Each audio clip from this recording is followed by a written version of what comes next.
To Saray and local volunteers, these small-town trails are also top quality. The people that raced all over the world have told us we got one of the best racetrack there is in any place in the world.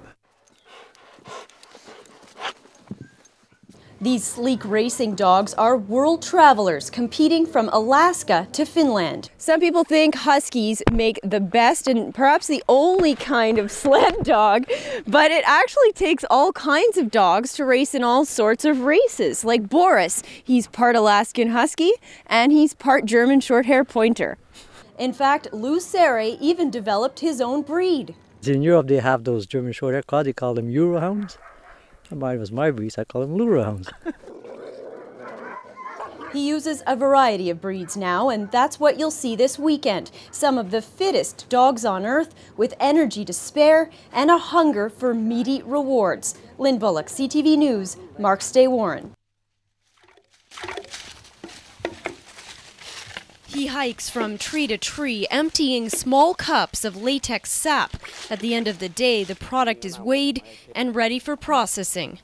Edward lives and works in West Africa, but if you're part of a union anywhere, he's your brother, because of Steelworkers President Leo Gerard.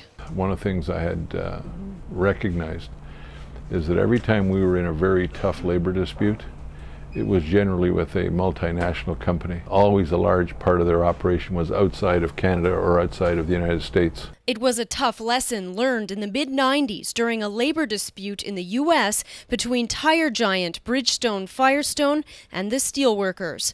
At that time, the massive Firestone plantation in Liberia was under siege by allegations of child slave labor.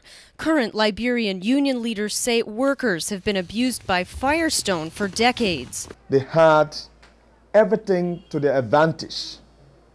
They had the money, the rubber was there, it was being sold, and they didn't make use of those opportunities to better their life or to improve the conditions of the workers.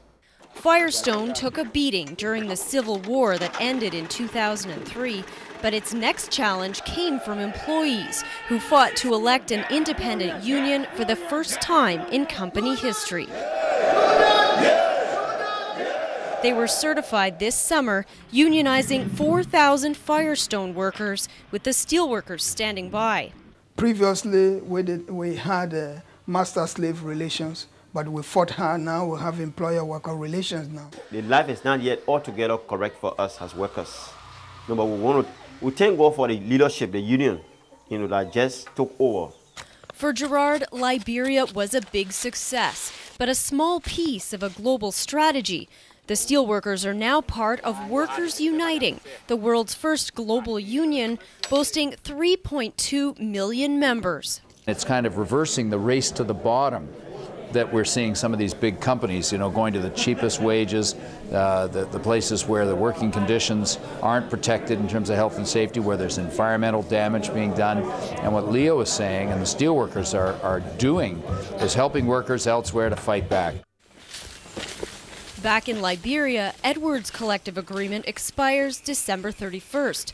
The company says bargaining will be tougher this time. The union always expects more, and with the current economic situation, definitely the company will not be in a position to provide what they may be asking for. It's a situation that Gerard is well aware of, and one the Firestone workers are better prepared for, with backing from brothers and sisters around the world and here at home.